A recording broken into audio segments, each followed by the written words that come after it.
Hi everyone, it's Sue Plum here to share a scrapbooking process video with you. Now for today's layout, I am actually sharing another layout for Kitaholic Kits using the February kit. Now for today's layout, I actually decided to mix things up a bit. So I am actually mixing items from several different kits on today's page. I initially started off inspired by one of the papers from the February kit, which is a beautiful floral design from crepe paper. And I decided to mix that with items from previous kits. So you can see there that I have two of the Kaisercraft paints that were included in the January kit. So there's a dusky pink colour and there's also the mango. Now, I decided to mix the two of these paints together because I was actually looking to replicate that sort of peachy rust sort of colour that is featured in the crepe paper floral paper. And I really wanted to sort of get the right shade that would complement that for my background. So I mixed together the two paints and fiddled with them a bit until I got what I thought was the right colour. And then I simply used the dry brush method and my large number 4 brush to brush some of the paint across my cardstock just to act as my background for this page. Now, I had already trimmed my cardstock down to measure 11 by 11 so that it would give me a 1/2 inch border from the patterned paper around the edge. So what I'm going to do now is I'm actually cutting out the middle of that paper because I don't want to waste any of it. So I'm just cutting out the center piece so that I can then use it in another area of my page. Now, the photo that I'm actually scrapping for this layout is a photo of my darling cat. Now, his name is Genghis, and like most cats, language alert, he can be a bit of an arsehole. He really can. And one of the funny quirks about our cat is he doesn't like anybody getting in his face. He can be quite affectionate and he is quite happy to come and sit on the couch and snuggle with you, but he does not like direct eye-to-eye contact. So one day there he was relaxing on the back of the couch and I decided to get right down in his face and take his photo, and that look that you can see, that's the look that he gave me. That's a typical Genghis face right there. So I decided to scrap this photo and combine it with a couple of the bits that I had seen in the ephemera pack in the February kit. And there was a cute little beehive and a few bees in there. And I thought by using them, I could use the title Buzz Off and combine it with this photo of my cat looking not very happy, because that's all he really wanted from me, was to buzz off out of his face. So yeah, there you go. That's the story behind this page and where my mind went to get to where I got to. So getting back to what I'm doing, I've already got the paint down on my cardstock. I've cut the pattern paper border that's going to go behind my cardstock. And now I'm just using some of the other papers from the February kit to cut some layers to go in behind my photo and sort of define the focal area of my page. So the other papers that were in the kit, there is some Vicky Bouton papers in the kit this month. There was also an Amy Tan paper, I think. But what I just did is I went through and I drew out the papers that had those warm tones that would actually complement the warm colour in the paint, that sort of pinky, peachy colour, and pick up the warm tones of the flowers that were in that crepe paper floral paper.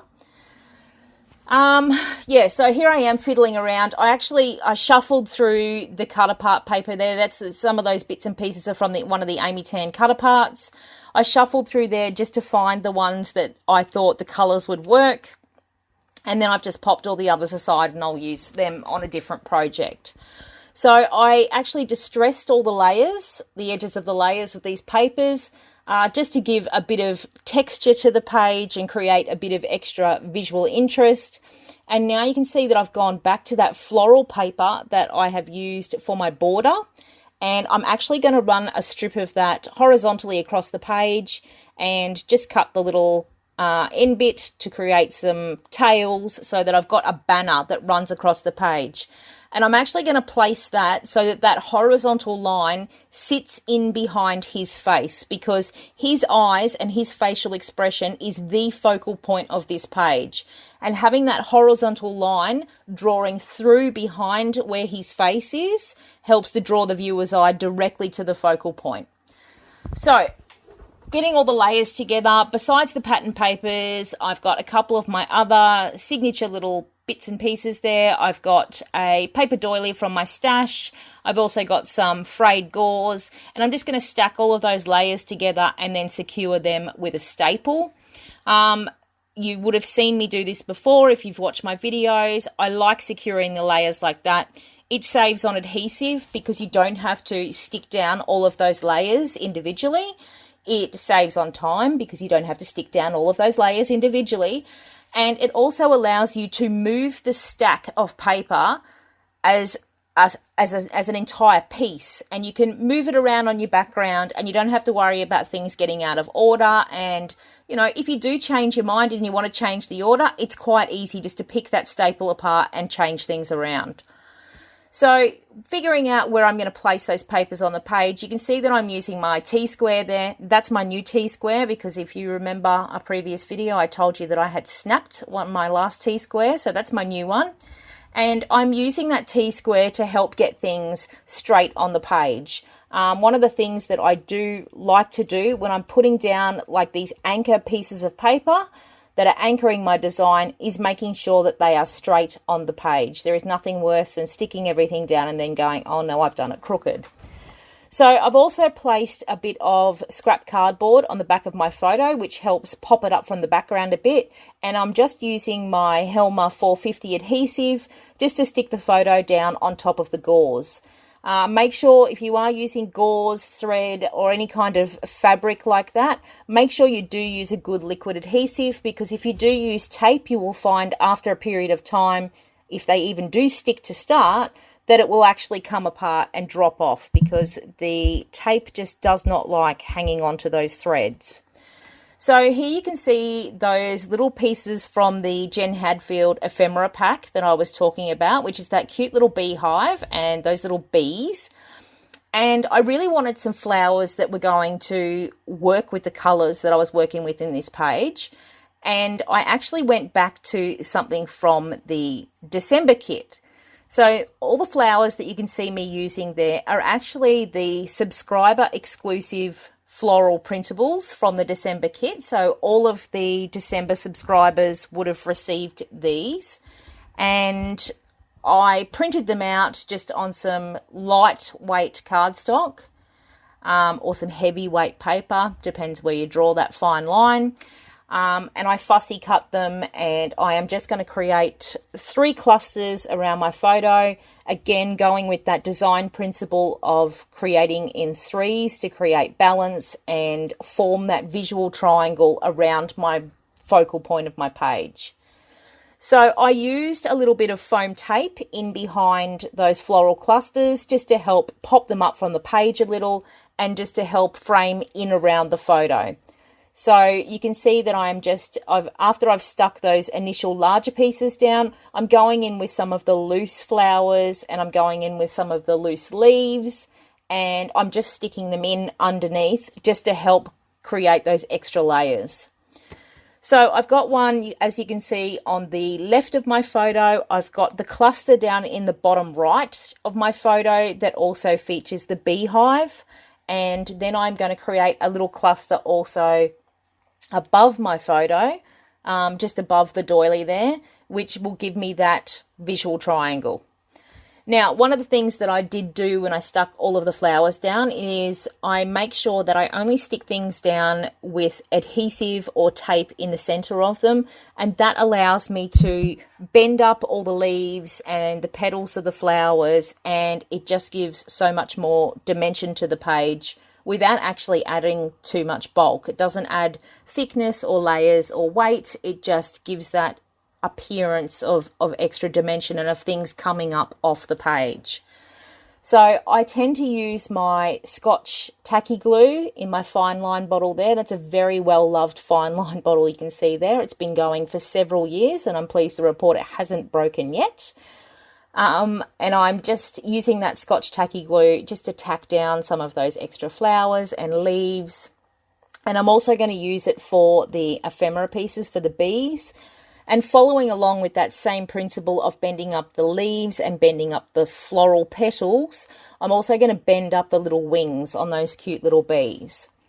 Now, once I had all of those bits and pieces in place, I went back to my February kit to see what else I could find to put on this page. We do have these beautiful foam thickers in this month's kit.